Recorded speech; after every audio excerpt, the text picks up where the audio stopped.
예수님에 대한 마귀의 보도를 보라. 30? 네? 31페이지. 31페이지 맨 밑에 예수께 대한 마귀의 의도를 보라. 이것부터 하시래요. 네. 자, 예수님은 공생애를 시작하기 전에 세례 요한에게 세례를 받으시고 비둘기 같은 성령이 하늘에 열리면서 임했죠. 그리고 나서 성령에 이끌려 광야에 나가셔서 마귀의 시험을 받으셨습니다.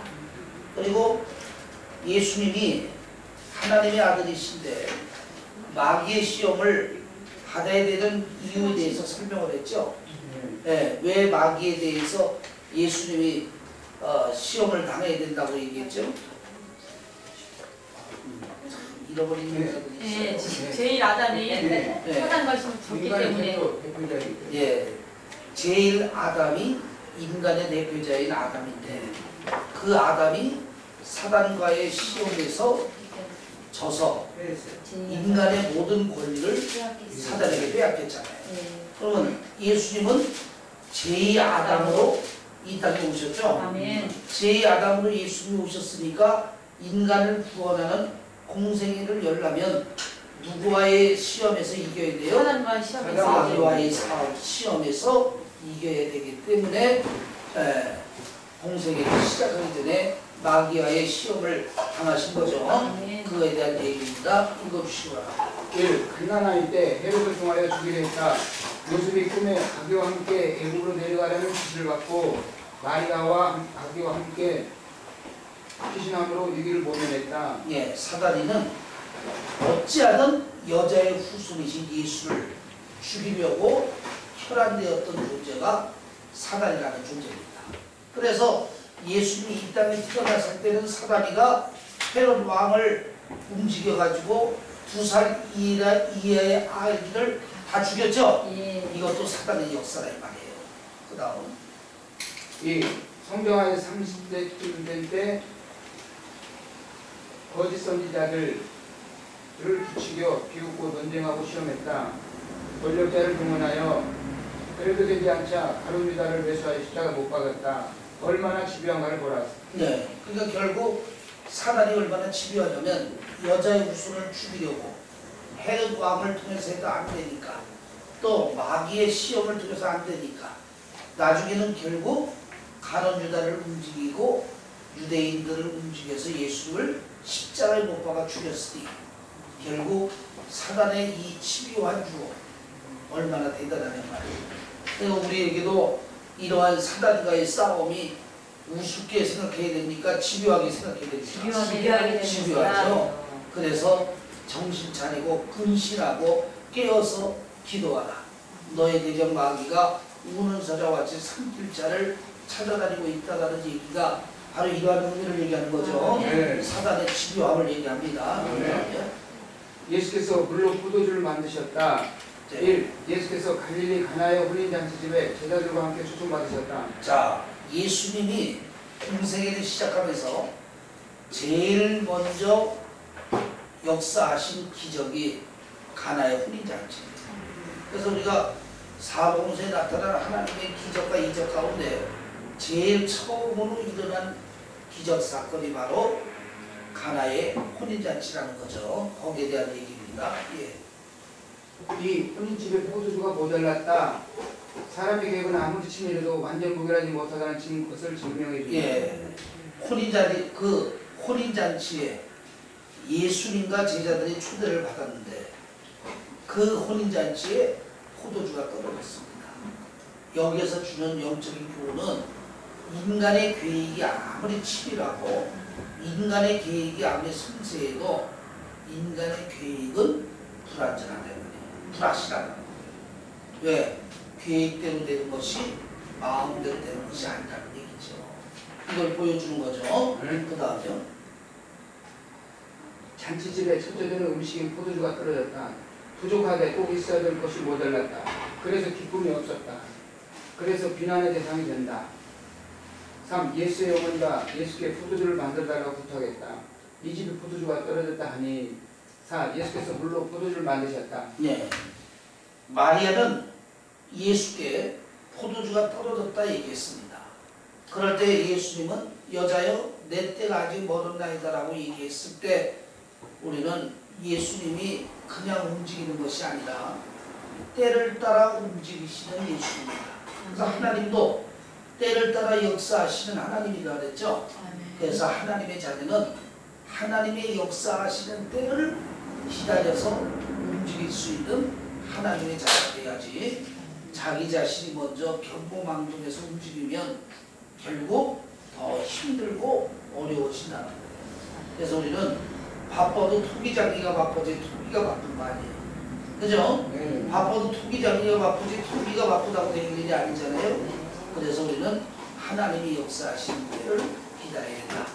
또 마리아, 예수님은 마리아에게 내 때가 아직 멀었다라고 얘기했을 때 마리아는 의심치 아니야.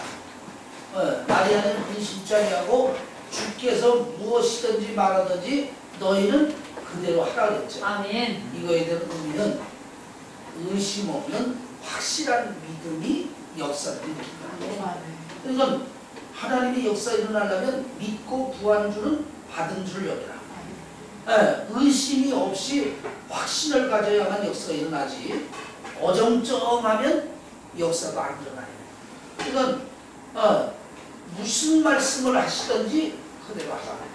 의심 없이 확실하는 마리아의 믿음이 기적의 역사를 일으켰죠. 그리고 여기 보면은 돌 6항아리가 나옵니다. 6항아리가 나오는데 6은 6, 인간의 수를 얘기해요. 그래서 이 6이라는 이 6이라는 수는 율법을 얘기합니다. 포도주는 복음의 은혜를 얘기합니다. 즉 율법이 예수를 만남으로 복음의 은혜인 포도주로 바뀌었다는 영적 의미를 얘기하는 거예요. 무슨 얘기인지 알겠죠? 네. 그래서 도랑하니 6이라는 얘기는 6은 육체를 얘기하고 율법을 얘기하는데 포도주는 복음의 은혜를 얘기하는 거예요. 율법이 예수를 만나니 복음의 은혜를 받겠다. 그런데 이 복음의 은혜를 받기는 데는 3가지의 비결이 있습니다. 첫째, 빈 항아리.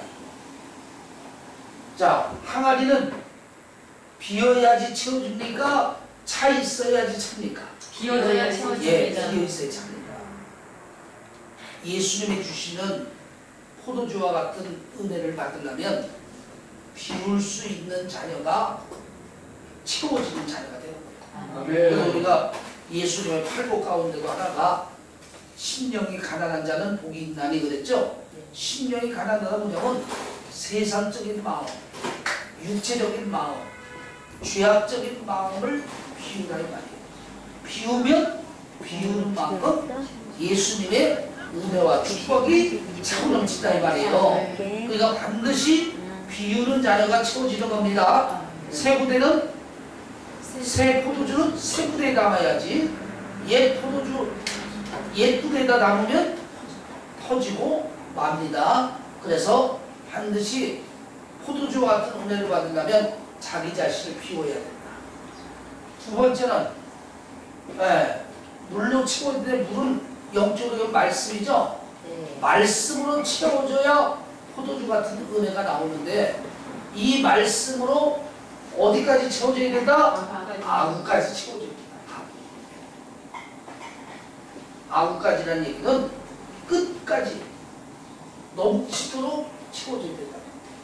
그래서 하나님의 자녀가 아구까지 찾는 신앙이 돼야지 적당히 어영부영 하는 신앙이 돼서는 안 된다는 얘기죠. 그 다음에 세 번째로 보면 물이 포도주로 변한 것을 먹는 사람은 맛을 알지만 이러한 경위를 아는 것은 하인만 알더라 그랬죠. 이거는 섬기는 자, 순종하는 자만이 가질 수 있는 은혜예요. 섬기는 자, 순종하는 자.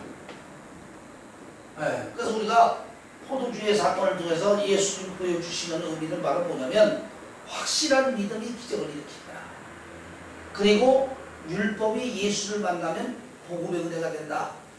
그리고 포도주와 같은 복음의 은혜가 넘치려면 첫째, 자기 자신을 비워야 된다.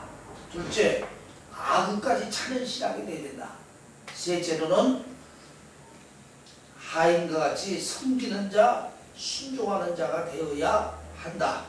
이러한 영적 교훈을 주고 있다는 거죠. 네, 가나의 혼인잔치 넘어가서 그다음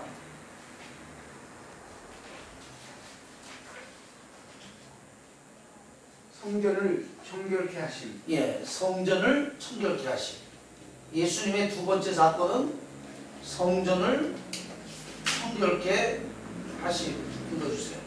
시장화된 성전, 신성해야 될 성전하니 이권의 장소를 변했다. 예, 예수님이 예루살렘에 올라오시니 예루살렘에 어디에 올라오셨어요? 성전에 올라오셨죠. 그래서 예수님이 계신 곳은 어디다? 하나님의 성전이 예수님이 계신 곳입니다. 그러니까 우리는 예수님을 만나려면 어딜 가야 돼요? 하나님의 성전을 가야 예수님을 만나죠. 그런데 예수님이 예루살렘 성전에 와보니 성전을 강도의 구절로 만들었단 말이에요. 뭐냐면 하나님께 예배드린다는 명목으로, 하나님께 제사 드린다는 명목으로 소와 비둘기와 염소를 사고 파는 인본주의의 시작을 만들었다 이 말이에요. 그러면 하나님의 교회는 거룩하고 경건한 곳이 하나님의 교회잖아요. 하나님은 거룩과 경건 속에 임재하신 분이 하나님의 교회라 이 말이에요. 그래서 모세 시대 때도 하나님의 성막이 있는 곳은 신령했어요? 신령 안 했어요? 신령했죠? 네. 그래서 하나님의 자녀는 하나님의 교회를 오면은 하나님의 임재를 오면 신을 벗으라 했잖아요. 신을 벗으라는 얘기가 거룩하고 경건하라는 얘기거든요. 에? 너희는 하나님 앞에 신을 벗으라니까 진짜 고무신 인도와 구두신을 벗으라는 얘기가 아니라 경건하고 거룩하다는 얘기거든요. 그 하나님의 교회는 거룩하고 경건해야 돼. 하나님의 교회가 세상에 있는 장소와 다른 것이 경건하고 거룩하기 때문에 하나님의 교회란 말이에요. 그런데 이 거룩과 경건이 없어지면 하나님의 교회로서의 위치를 망각하게 되는 거예요. 오늘날도 하나님의 교회 안에서 거룩과 경건이 없어지는 일들이 많은데 이게 옳은 일이 아니에요. 또한 하나님의 교회는 인본주의도 아니고 민주주의도 아니고 신본주의가 하나님의 교회입니다. 오늘날 많은 사람들이 하나님의 교회를 잘못 생각하고 있는 게 민주주의인 줄 알고요, 성도 중심인 줄 알고, 어이 의장 민주주의로 우리 다수결로 합시다. 또 성도들의 지지가 어디 있는지 그거 따져서 합시다. 이렇게 얘기하면 장땡인 줄 아는데 이게 제일 미련한 소리예요. 하나님의 교회는 민주주의도 아니고 성도 중심 교회도 아니고 오직 하나님 중심인 신본주의입니다. 신본주의. 네. 하나님의 교회가 여러분 신본주의. 네. 하나님 뜻대로, 아멘. 하나님 원대로 하는 것이 하나님의 교회지. 아멘. 사람 뜻대로, 사람 마음대로 하는 것이 하나님의 교회가 아니라 이 말이에요. 아멘.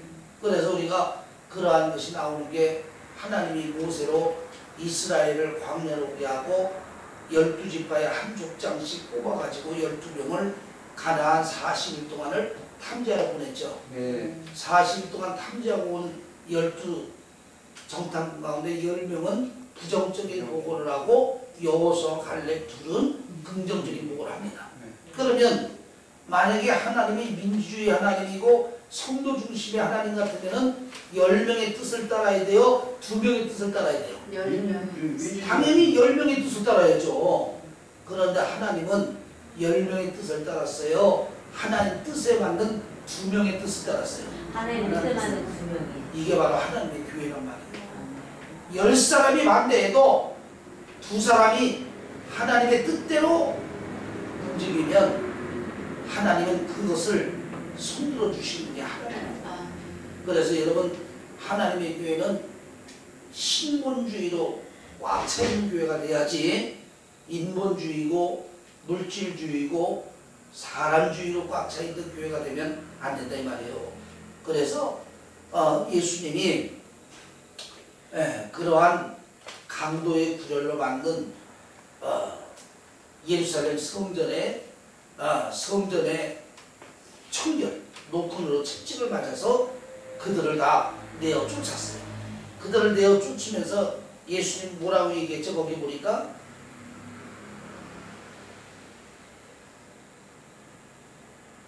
왜 이렇게까지도 아니 이 성전을 거기 안 나와 있어요. 이 성전을 헐라 없어요. 내가 사흘 만에 일으킨다. 거기 있어요 없어요? 은하 전사님. 교재는 없습니다. 23장 2장 20절에는 있는데 교재는 없어요. 아 교재는 없어요? 예. 예. 근데 이제 그 교재는 없지만은 네. 요한복음에 보게 되면 예수님이 노끈으로 채찍을 만들어 가지고 그 장사하는 자들을 내어 쫓으면서 이 성전을 헐라 내가 사흘 만에 이 성전을 다시 일으키겠다 이렇게 얘기했어요. 예. 그러니까 유대인들은 이 말이 무슨 얘기란 말이에요. 이 성전은 헤롯 왕이 자 예루살렘 성전을 제일 먼저 지은 사람이 누굴까요? 제일 먼저 만든 사람. 1시 20분 예, 됐나? 솔로몬이 제일 먼저 만들었어요. 두 번째 예루살렘 성전을 만든 사람이 누굴까요? 습이기 때문에 스프 닫고 느헤미야와 에스라가 바벨론에 무너진 성전을 아니 오늘 건축했습니다. 내가 너한테 문제 냈어. 세 번째로 성전을 만든 사람이 누굴까요? 너돈 넣니 엄마도? 헤롯 왕. 헤롯 왕이 46년에 걸쳐가지고 뭐래? 성전을 완성했습니다. 그러니까 이 이스라엘 사람들이 생각할 때는 이해가 안 되는 거예요. 예수님의 얘기가. 왜냐면 아니 분명히 46년 동안 걸려서 만든 예루살렘 성전을 예수님이 헐어버리고 3일 만에 다시 만들겠다고 얘기하니까 이게 이해가 됩니까? 안 됩니까? 안 되죠. 그런데 이해가 안 될 수밖에 없는 게 하나님의 말씀은 영의 말씀이에요? 육의 말씀이에요? 영의 말씀. 영의 말씀입니다. 그래서 요한계시록도 보니까 성령이 교회들에게 하시는 말씀을 누가 들을지어다? 귀 있는 자는 들을지어다. 그러면 여기서 귀라는 것은 영적 귀를 얘기하는 거예요. 성령으로 열어진 영적 귀. 그리고 우리가 두 개 안 가지고 있는 사람은 어디 있어? 여기서 얘기하는 영적 귀죠. 예. 그러니까 똑같이 예수를 믿어도 성령으로 영적 귀가 열린 사람은 말씀을 듣고 깨닫지만 성령으로 영적 귀가 열리지 않은 사람은 아무리 말씀을 들어도 깨닫지 못해. 그러니까 욕을 여기고 답답하게 여기고 엉뚱한 소리로 여기는 거예요. 이거는 예수님이 복음 전에도 마찬가지예요. 성경에도 보니까 예수님이 복음을 전하니까 들을 게 없는 사람들이 뭐라 그래요? 이 말씀은 어렵다. 누가 이 말씀을 듣고 하고 가버리잖아. 예수님 전에도 가버려. 말씀에 들을 게 없는 사람은 예수님 전에도 가버린다니까요. 왜? 하나님 말씀은 영적 말씀입니다. 그러니까 당연히 육적 귀를 가진 사람들은 이 말씀 못 알아듣죠. 그러나 예수님의 이 말씀은 영적 말씀인데 이 말이 뭐냐? 예수님이 오시기 전에는 구약 성전이 지배했어요. 예루살렘 성전이 네. 율법이 지배했단 말이에요. 그러니까 예루살렘 성전에 가서 돼지 팔고 소 팔고 양 팔아 가지고 제사를 드리는 구약 성전의 예배였잖아요. 그런데 예수님이 이 땅에 오심으로 예배의 주인이 누굽니까? 예배의 주인이 예수님이 됐잖아요. 그리고 이제는 신령과 진정으로 예배 드리는 것이 예수님 오신 때잖아요. 그래서 예수님이 성전을 헐라는 얘기는 예수님이 구약 성전을 폐하고 자신이 십자가에 죽으시고 나서 3일 만에 부활해서 예수 자신이 하나님의 교회를 세우겠다는 얘기예요. 할렐루야? 네. 그러니까 그 말씀대로 됐어요, 안 됐어요? 제자들이 이때는 이 말을 못 알아듣다가 예수님이 죽으시고 3일 만에 부활한 다음에 제자들의 이발을 기억하였다고 성경에 나와 있잖아요. 아멘. 네. 그래서 예수님이 성전을 청결케 하고 이제는 구약 성전이 폐쇄되고 예수가 주인된 신령과 진정의 예배를 드리는 때가 됐음을 예수님이 선포한 것을 얘기하는 거죠. 네. 그 다음입니다. 예수께서 성전 안에 소와 양과 비둘기 파는 그건 넘어가고요. 이제. 이제 예, 그건 다 했어요. 강도의 구절도 넘어가고요. 강도의 예. 사람들의 증거가 필요 없다. 예. 사람들의 증거가 필요 없다. 필요 없다. 요한복음 2장 23절 예. 25절 사람들의 증거가 필요 없다. 예. 몇 절이요? 요한복음 2장 2장 23절로 23절에서 25절. 25절. 예. 그거 읽어주시기 바랍니다. 사람의 인정을 받을 만한 가치가 사람에게는 없다. 사람들은 타산적이어서 자기에게 유익할 때는 좋아하고 자기에게 불리하면 나쁘다고 판단한다. 예수님은 오직 하나님 한 분의 인정하심을 받았다. 고린도전서 4장 4절 다만 나를 판단하실 이는 주십니다. 자, 예. 그거 요한복음 2장 23절로 23절로 25절 읽어주시기 바랍니다. 23절. 6월절에 예수께서 예루살렘에 계시니 많은 사람이 그 행하시는 표적을 보고 그 이름을 믿으나 예, 여기 보니까 예수님이 6월절에 많은 사람이 예수 이름을 믿었답니다. 그러니까 분명히 예수 이름을 믿었습니다. 예, 많은 사람이 예수 이름을 믿었어요. 그런데 그 믿었지만 그 다음 뭐라 그랬어요? 예수는 그 몸을 저희에게 의탁지 아니하셨으니 예, 예수님은 저희에게 그의 몸을 의탁지 않았다. 이게 뭐냐면 많은 사람들이 예수의 이름을 믿었으나 예수님이 그들을 믿지 않았어요. 예. 그러면 이상하잖아요. 많은 사람이 분명히 예수님의 하시는 일을 보고 예수의 이름을 믿었는데 왜 예수님이 저들을 믿어주지 않았느냐? 거기에 보니까 그들이 표적을 보고, 그러니까 표적을 보고 믿었다니. 근데 이거는 구원의 믿음이 아니요. 왜냐하면 보지 않고 믿는 것이 구원의 믿음이지, 표적을 보고 믿는 것은 이거는 누구나 믿을 수 있는 믿음이라 이 말이에요. 전에도 얘기했지만 동대문 시장에서 갈치 팔고 꽁치 팔던 살면서 어렵게 어렵게 살던 할머니가, 권사님 할머니가 예수 믿고 살다가 죽었더니 천국에서 영광의 안식을 누린다. 그런 할머니 세 분만 데려다가 SBS 방송에 싸가지고 특별 생방송을 2시간만 했다. 그러면 예수 안 믿을 사람이 어디 있고 교회 안 나올 사람이 어디 있어요? 아마 그냥 교회마다 성경 건축하고 교회마다 성도들로 막 차고 넘칠 거예요. 그러면 그것이 믿음이요, 믿음 아니요? 믿음 아니요. 표적 보고 믿는 믿음은 구원의 믿음이 아니란 말이에요. 그리고 오늘 본문에도 보니까 수많은 사람이 예수 이름을 믿었으나 표적을 보고 믿었기 때문에 예수님이 믿지 않았다는 거예요. 오늘날도 예수를 믿었는데 체험적으로 믿는다, 환상을 보고 믿는다, 짜릿짜릿을 보고 믿는다, 이런 것이 위험한 믿음이라는 게 바로 이거예요. 구원의 믿음은 보지 않고 믿는 것이 믿음이지, 보고 믿는 것이 믿음이 아니라는 사실을 명심하시기 바랍니다. 그래서 예수님이 토마에게 그러잖아요. 토마야, 너는 이리 와서 내 손에 손자국을 보고 옆구리에 창자국을 보고 믿음 없는 자가 되지 마라. 가론 유다 토마가 예수님의 모습을 보고 주는 그리스도의 하나님의 아들이시나이다라고 고백하니까 예수님이 그랬어요. 너는 나를 보고 믿느냐? 보지 않고 믿는 자가 복이 있도다. 바로 그거예요. 표적으로 보고 믿는 건 믿음은 믿음이지만 구원의 믿음이 아니고, 보지 않고 믿는, 말씀으로 믿는 믿음이 구원의 믿음임을 얘기하는 거죠.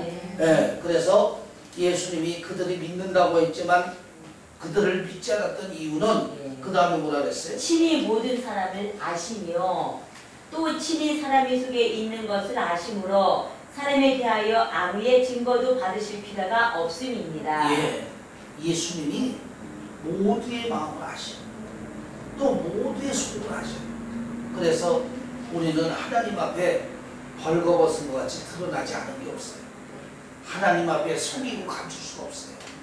그러니까 아무리 하나님께 오리발을 내밀어도, 아무리 하나님께 내가 허세를 부려도 하나님 앞에는 통하지 않아.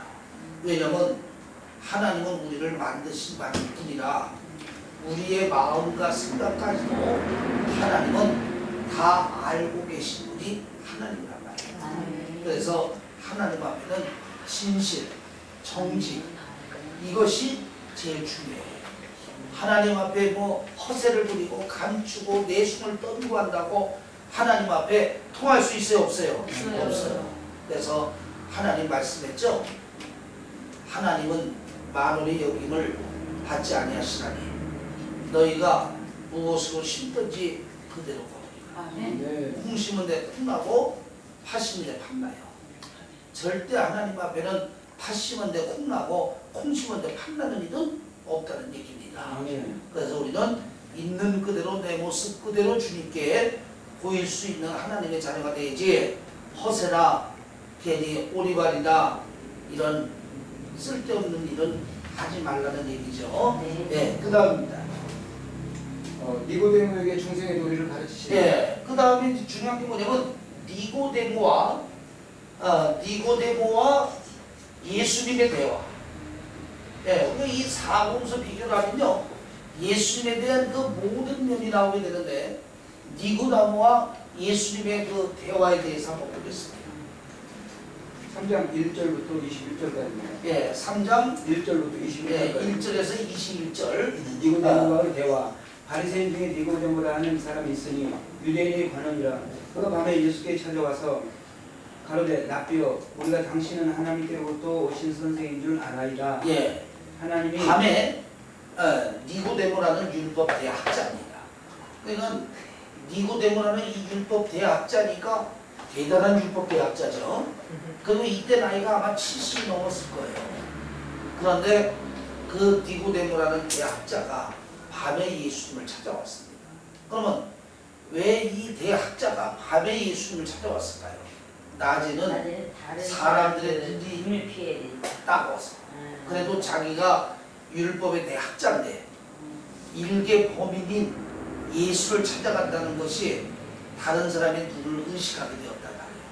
그래서 아무도 없는 은밀한 밤에 니고데모가 은밀하게 예수님을 찾아가서 예수님은 내가 보기에 하나님의 보내신 자가 틀림없나이다 라고 얘기하면서 그 다음 목사님 죄송한데 여기서 밤에 예. 다른 사람 눈을 띄다보는 특히 자기랑 같은 바리새인들의 눈을 더 의식했을까요? 그렇겠죠. 아니면 그런 그 눈을 더 눈이겠죠. 의식했겠죠? 예, 유대인들의 눈도 의식했지만 자기와 같은 동료들에게 자기의 모습이 노출될까봐 은밀하게 했다는 얘기겠죠. 또한 이 밤에 갔다는 게 자기가 어떤 그 죄성으로 두려움을 느껴서 예수님이 그 그리스도니까 그 고백을 아니요.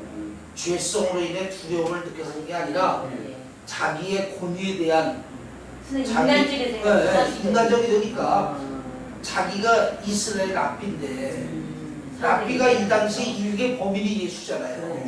그 일개 범인을 찾아가서 어쩌고저쩌고 한다는 게 다른 사람들 볼 때 권위가 떨어지잖아요. 그러니까 이러한 자기 체면과 권위가 손상될까봐 밤에 은밀히 예수를 찾아가서 독대했던 것을 얘기하는 거죠. 순전히 인간적입니다. 수면도 인간적이죠.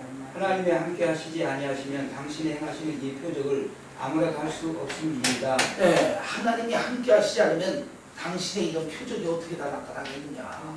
그래서 내가 보기에는 당신은 하나님이 보낸 선생님의 틀림이 없다 얘기죠. 네, 예수께서 대답하여 가라사대 진실로 진실로 내게 이르노니 사람이 거듭나지 아니하면 하나님 나라에 볼 수 없느니라. 예, 여기서 예수님이 진실로 진실로 너에게 이르노니 사람이 뭐하지 않으면 거듭나지 아니하면 하나님 나라를 볼 수 없다. 볼 수 없느니라. 네. 얘 꼭 들어갈 수 없다는 얘기하고 똑같은 거죠. 네. 네. 너희가 거듭나지 않으면은 하나님 나라를 볼 수 없고 들어갈 수 없다. 네. 그러니까 여기서 이제 우리는 알아야 되는 게, 우리가 거듭나지 않으면 하나님 나라 들어갈 수 있어요, 없어요? 없죠. 네. 자, 그러면 질병에서 치유받았다. 암병에서 치유받았다. 부도 문제가 해결됐다. 그런데 나는 거듭나지 못했다. 그러면 하나님의 은혜는 가져도 구원받을 수 있어요, 없어요? 없어요. 예, 구원받을 수 없습니다. 그래서 우리가 오직 구원받을 수 있는 방법은 거듭나야만 구원한다. 그래서 우리는 근데 이제 오늘날 우리는 흔히 보면 질병이 치유받았다. 할렐루야, 아모기 집사님 구원받음을 축하합니다. 누가 암병이 났다. 할렐루야, 암병이 난 것을 축하합니다. 구원받은 것 축하합니다. 누가 20억 부도가 나려고 했는데 예수를 믿었더니 하나님이 역사하셔가지고 부도가 안 났다. 할렐루야, 구원받은 거 축하드립니다. 할렐루야 하는데 이게 위험한 거란 말이야. 왜냐하면 그거는 성령의 일반적인 은총이야. 성령의 특별적인 은총은 거듭나야, 성령으로 이 거듭나야만 하나님 나라를 들어갈 수 있단 말이에요. 아멘. 아, 그 얘기를 어디에서 우리가 찾아볼 수 있다고요? 어디에서? 10명의 문둥병자. 아, 10명의. 아이고, 목사님 그거 몇 번 말씀해 주셨는데 계속 잊어먹네. 네, 10명의 문둥병자. 네, 맞아. 자, 10명의 문둥병자가 어디 한번 나왔어요? 한번 우리 보고 갑시다. 대세기를 의해서 10명의 문둥병자가 어디 나와 있죠, 윤 목사님? 마태복음 아닌가요? 글쎄, 마태복음 같지요. 하고 마태복음 같은데. 안 기대 안 해.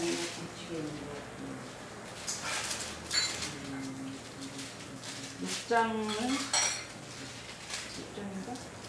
목사님 누가복음 17장입니다. 그래요? 17장 11절입니다. 네, 누가복음 17장 11절이랍니다. 누가복음 17장 11절이래요. 예, 자, 한번 읽어주시기 바랍니다. 나는 세상에 더 있지. 뭐 이거 누가복음 17장? 아, 이거 한다. 이거 읽었다. 그래요. 예. 맞대는가? 예수께서 예루살렘으로 가실 때에 사마리아와 갈릴리 사이에 지나가시더라. 네, 예수님께서 사마리아 지역을 지나가셨다는 얘기죠. 예. 한촌에 들어가시니 문둥병자 10명이 예수를 만나 멀리 서서 네, 한 촌에 들어갔더니 사마리아로 가다가 한 촌에 들어갔더니 문둥병자 10명이 아마 단체로 단합을 했나 봐요. 이 문둥병자들은 따로 한 곳에 모여서 살았는데 대거 이 촌에 왔다는 것은 대단한 용기입니다. 10명이 죽음을 무릅쓰고 왔다는 얘기거든요. 네, 그래서 이 문둥병자 10명이 예수께 나와서 그다음 소리를 높여 가로되 예수 선생님이여 우리를 긍휼히 여기소서 하거늘. 예, 소리를 높였다는 얘기는 부르짖어 기도했다. 예수님, 예수님, 나의 문둥병의 질병을 긍휼히 여겨주소서, 긍휼히 여겨주소서 하고 부르짖어 기도했단 말이에요. 그다음 보시고 가라사대 가서 제사장들에게 너희 몸을 보이라 하셨더니 예, 예수님이 그 부르짖음의 기도를 들으시고 10명의 문둥병자를 봤어요. 보시고 너희들아, 너희들이 내 말에 순종하고 가서 제사장에게 내 몸을 보여라. 근데 이게 순종이 없이 안 되는 얘기죠. 왜냐면 문둥병을 낫지도 않았는데 제사장에 가서 너희 몸을 버리고 보이고 예물을 드리라 했단 말이에요. 그런데 이들이 순종했어요, 안 했어요? 순종했어요. 네, 읽어주세요. 보이라 하셨더니 저희가 가다가 깨끗함을 받은지라. 네, 순종해서 가다가 순종해서 갔더니 깨끗함을 받았어요. 깨끗함이 뭐예요? 치유함을 받았다는 거예요. 치유함을 안 받았다는 거예요. 시험을 받았다는 거예요. 예, 몇 명이? 10명이. 10명이. 네, 그러니까 반드시 예수님 앞에 나오고 부르짖어 기도하고 순종했더니 10명이 문둥병이 다 낫죠? 네, 10명 문둥병이 다 낫어요. 그러니까 문둥병이 치유됐다는 것은 기적의 사건 아닙니까? 네, 오늘날 예수 믿고 안수기도 받고 감기만 나도 할렐루야 하는데 문둥병이 나왔으니 이거는 기적 중에 기적이 아니냐 이 말이에요. 네. 그죠? 네, 그 다음에 이거죠. 그 중에 하나가 자기의 낳은 것을 보고 큰 소리로 하나님께 영광을 돌리며 돌아와 예수의 발 아래 엎드려 살해하니 저는 사마리아인이라. 예수께서 대답하여 가라사대 10사람이 다 깨끗함을 받지 아니하였느냐? 그 9은 어디 있느냐? 예, 자 10명이 다 깨끗함을 받았는데 유독 사마리아 문둥병자 하나만 하나님께 영광을 돌리고 예수님 앞에 나와 엎드리고 살해하고 살해를 했어요. 그랬더니 예수님이 10명이 다 깨끗함을 받지 않았느냐? 9은 어디 있느냐? 예수님 그런 거예요. 10명이 다 깨끗함을 받지 않느냐? 그럼 10명이 다 와야 되지 않느냐? 근데 9은 어디 있느냐 이 말이에요. 그 다음 이 이방인 외에는 하나님께 영광을 돌리러 돌아온 자가 없느냐 하시고 네, 이 이방인 외에는 사마리아 문둥병자 한 명 외에는 하나님께 영광 돌리러 온 자가 없느냐 하시고 그 다음 그에게 이르시되 일어나 가라 내 믿음이 너를 구원하였느니라 하시더라. 네. 일어나 가라 내 믿음이 너를 구원하였느니라. 그러면 다른 9명은 뭐냐 말이에요. 다른 9명은 문둥병에서는 구원받았지만 영혼 구원에서는 구원 못 받았다는 거예요. 이거 여러분 알아야 된단 말이에요. 그러니까 오늘날 우리 주위에도 그래. 일반적인 성령의 은총에 의해서 교회를 나오면 누구든지 은혜 받습니다. 문제 해결도 됩니다. 질병도 낫습니다. 근데 이거는 하나님의 성령의 일반 은총이에요. 하나님의 성령의 특별 은총은 거듭나게 해야만 구원받는다. 그러니까 우리가 여기서 보니까 야 이거 장난이 아니잖아요. 구원받는다는 것이 장난이 아니잖아요. 암병이 났다고 구원받는 것도 아니고 20억 부도가 해결됐다고 해서 구원받는 게 아니라 오직 구원받는 방법은 성령으로 거듭나야 한다. 아멘. 네, 거듭나야만 구원이란 말이에요. 네? 그래서 우리 주위에 보면은 예수 잘 믿다가 세상 가는 사람도 있고 예수 잘 믿다가 절간 가는 사람도 있고 예수 잘 믿다가 이단 가는 사람도 있는 게 바로 이거예요. 성령으로 거듭나면 이단 안 갑니다. 불교 안 갑니다. 세상 안 갑니다. 아멘. 그런데 은혜는 받았는데 거듭남이 없으니까 예수 믿다가 세상 가고 예수 믿다가 절간 가고 예수 믿다가 이단에 빠지고. 그래서 예수님이 구원이라는 것이 인간의 힘으로는 약대가 바늘귀에 들어가는 것보다 더 어렵고 하나님으로만 가능하다. 네. 네. 구원이라는 게 뭐요? 하나님으로만 가능하다. 인간의 힘으로는 약대가 바늘귀로 들어가는 것보다도 더 어려운 게 구원이라는 거예요. 그러니까 우리가 구원이라는 게 장난이 아니죠. 하나님으로는 쉽지만 인간의 힘으로는 불가능한 게 구원이란 말이에요. 그래서 우리는 이 구원이라는 것이 은혜만 받았다고 구원이 아니고 질병만 치유됐다고 구원이 아니고 문제 해결만 받았다고 해서 구원이 아니라 바로 거듭나야 된다. 그래서 예수님 뭐라 했어요? 너의 이름이 하나님 나라 생명책에 기록된 것으로 기뻐하라. 네. 성령으로 거듭나는 것을 기뻐하는 말이야. 성령으로 거듭나지 아니하고 질병이 치유되고 20억을 벌고 30억을 벌고 구원한 말이야. 구원받지 못한 생명은 결국 한 곳으로 가야 되는 존재라는 거죠. 네. 그 다음에 읽어주시기 바랍니다. 이제 우리는 돌아가서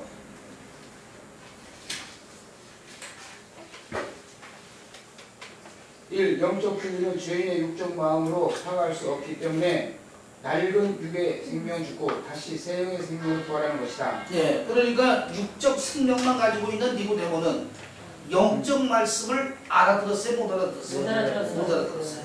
아니 이게 무슨 개똥 같은 소리냐. 내가 어머니 뱃속에서 난 지가 70이 됐는데 아니 이 나이에 또 어머니 뱃속에 들어갔다 나오라는 얘기냐.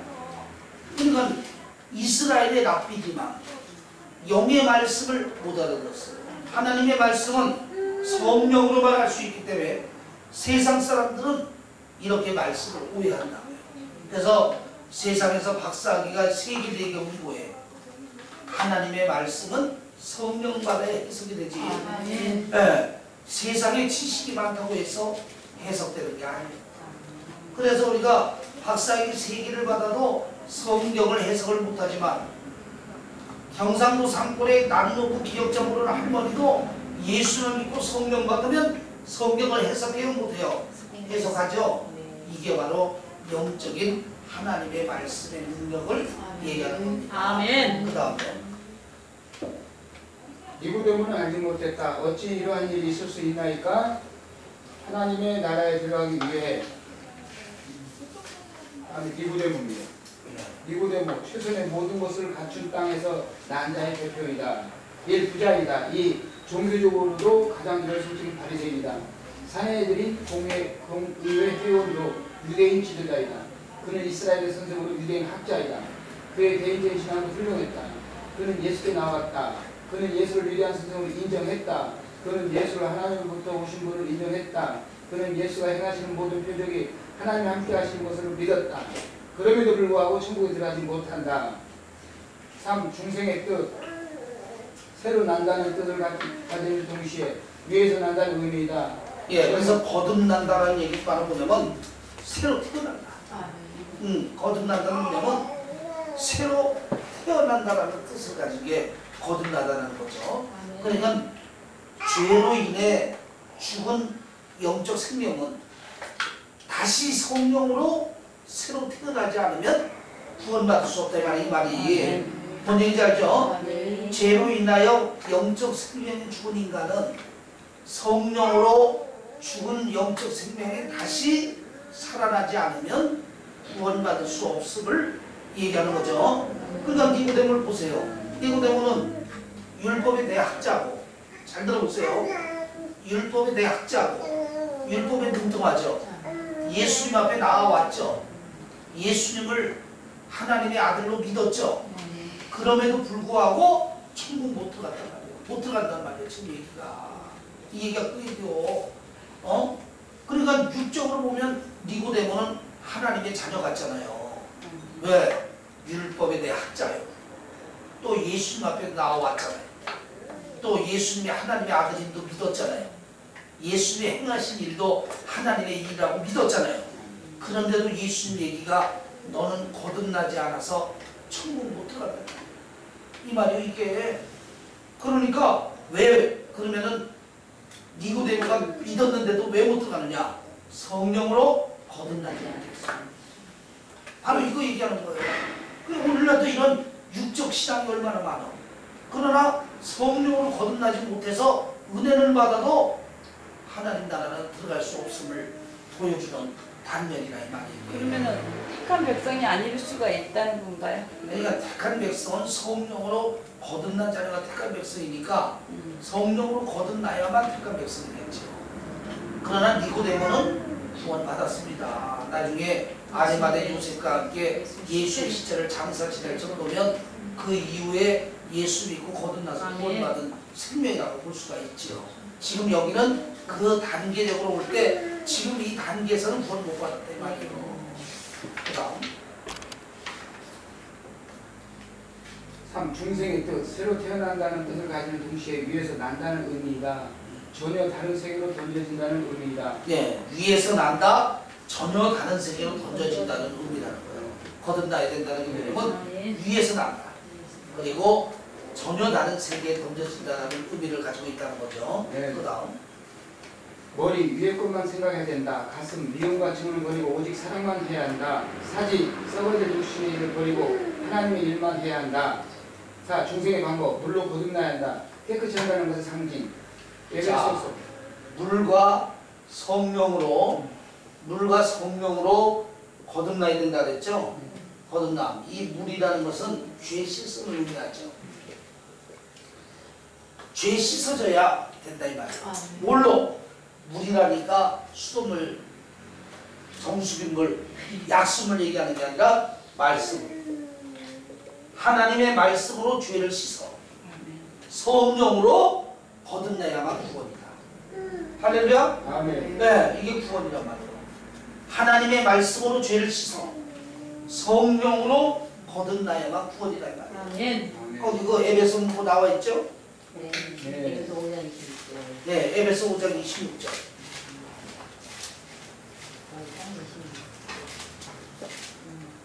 이는 곧 물로 씻어 말씀으로 깨끗하게 하사 자, 거룩하게 이는 하시고 곧 물로 씻어.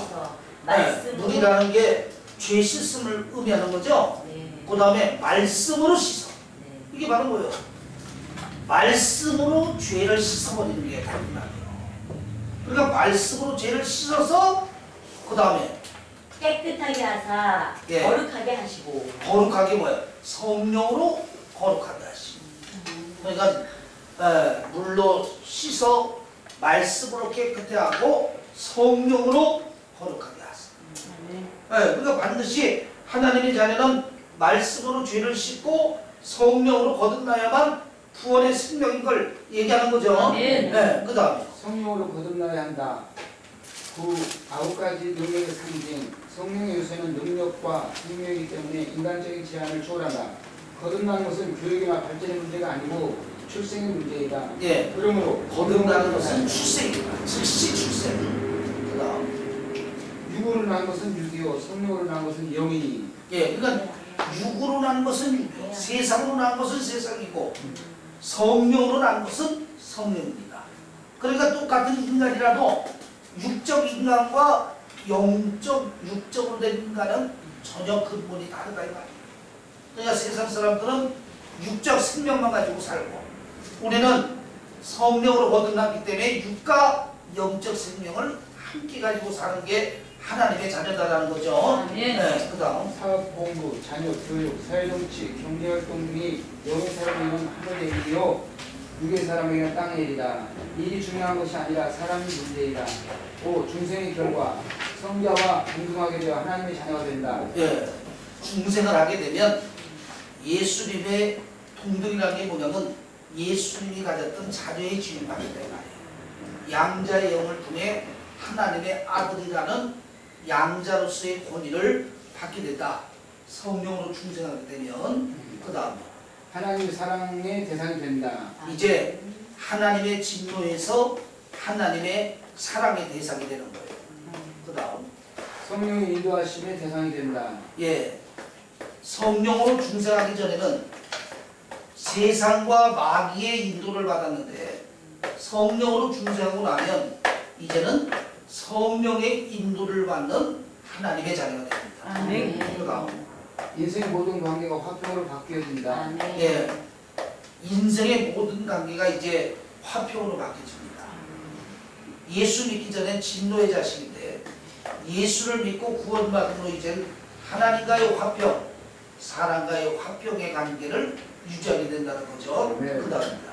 거듭난 자는 영생에 대한 확신을 지님으로 장차올 영광에 대한 소망과 기쁨 가운데 늘 충만한 삶을 누리며 빛과 진리를 쫓는 거룩한 생활을 하게 된다. 예, 근본적인 변화가 일어난다는 거예요. 성령으로 거듭나면 이제 영적인 사람이 되고 위의 것을 바라보게 되기 때문에 땅의 것을 바라보지 않습니다. 그래서 성령으로 거듭나고 나면 근본적인 변화가 이루어지는 거예요. 그래서 성령으로 거듭난 것은 근본적인 변화가 일어나지 않으면 성령의 거듭남이 아니다. 네, 근본적인 변화가 일어난다는 거죠. 그 다음입니다. 중생이란 하나님 나라의 아이로 태어나는 것이다. 예, 아이는 중생이란 건 뭐냐면 하나님의 아이로 다시 태어나죠. 아멘. 죄와 허물로 죽었던 우리가 이제 하나님의 자녀로 다시 태어나는 것이 중생이라는 의미를 얘기하는 겁니다. 그 다음에요. 아이는 자라야 한다. 하늘나라 백성으로 성장해야 한다는 것이다. 자라지 않으면 신앙은 죽고. 자, 그런데 이제 우리는 성령으로 중생했다고 해서 야, 나는 이제 다 됐다. 나는 이제 성령으로 중생했으니까 나는 끝났다. 이게 아니에요. 성령으로 중생했다는 것은 하나님의 자녀로서 아이로 태어났다는 거죠. 네. 그러면 하나님의 자녀로서 하나님의 아이로 태어났으면 이제 갓난아기에서 어른이 돼야 돼요. 갓난아기로 그대로 있어야 돼요. 어른이 돼야 돼요. 예, 그래서 갓난아이와 같이 갓난아이, 성령으로 거듭난 자녀는 갓난아이가 된 거야. 그 갓난아이가 신령한 전 하나님의 말씀을 먹으면서 영적으로 성장하는 거예요. 뭔지 알죠? 네, 그래서 우리가 베드로전서에 갓난아이 같이라는 이 갓난아이가 바로 그거예요. 성령으로 거듭나면 영적인 갓난아이가 된 거예요. 그러니까 6은 40살, 6은 50살인데 이제 예수 믿고 성령을 거듭나면 영적으로는 갓난아이다 이 말이에요. 그러면 이 갓난아이가 신령한 저 말씀을 자꾸 먹어야 영적으로 성장하게 된다는 거예요. 근데 만약에 영적으로 갓난아이는 됐는데 신령한 젖을 계속 먹지 않으면 영적으로 성장해요? 멈춰 있어요? 멈춰 있어요. 네, 이게 바로 뭐요? 영적 미숙아가 되는 거예요. 그래서 예수님 얘기잖아요. 내가 언제까지 초보자가 돼 있으면 어떡하냐. 너희가 벌써 이제 장성한 자의 분량에까지 이르렀는데 아직도 젖이나 먹고 우유나 먹고 기저귀 잡고 있으면 어떡하냐. 네, 그러니까 영적으로 성장하지 않는 자는 많이 있어요. 그래서 자, 육도 여러분 성장하는데 육은 한계가 있어요, 없어요? 있어요. 예, 육은 한계가 있어요. 그래서 사람이 17, 18이 되면 성장이 멈춘대요. 그리고 20대 후반부터는 노화 현상이 일어난대요. 그죠? 근데 영적인 것은 그게 없어요. 아멘. 영적인 것은 무한정입니다. 영적인 것은 한계가 없어요. 그래서 우리가 하나님의 자녀들도 보면 믿음의 자녀들마다 영적 상태가 다 다르고 주의종도 보면은 주의종 따라서 영적 상태가 다 달라요. 그래서 영적 깊이는 이로 헤아릴 수 없는 영적 깊이가 있다. 그래서 천국은 침노하는 자의 것이다. 내가 그만큼 더 믿음으로 열심히 원하면 원하는 만큼 영적 깊이가 깊어진다는 거죠. 네, 그 다음입니다. 잘하지 않으면 신앙은 죽고 성령은 소멸된다. 육의 사람에서 영의 사람을 변했기 때문에 날마다 시간마다 세상 것을 포기하는 삶이다. 중생의 토대 그리스도께서 죽으셔야 했다. 모세가 광야에서 뱀을 둔 것 같이 인자도 들려야 하니 십자가에 달려 죽으신 그를 믿어야 한다. 네, 우리가 중생의 도리는 뭐냐면 십자가에 그러니까 노뱀이 들려야 이스라엘 백성이 산 것처럼 예수님이 십자가에 들려 죽음으로 우리는 구원받아 중생하는 자녀가 됐어요. 그러니까 반드시 이 중생은 누굴 믿어야 된다? 예수 그리스도를 믿어야만 되는 거예요. 아멘. 그 다음에 목사님, 네. 다 했는데요. 네. 또 넘어가면 시간이 걸리니까 지금 17분 그냥 예. 끝내시죠. 자, 그래서 오늘 5까지 하고 네. 그 다음 뭐예요? 예. 또 들어가.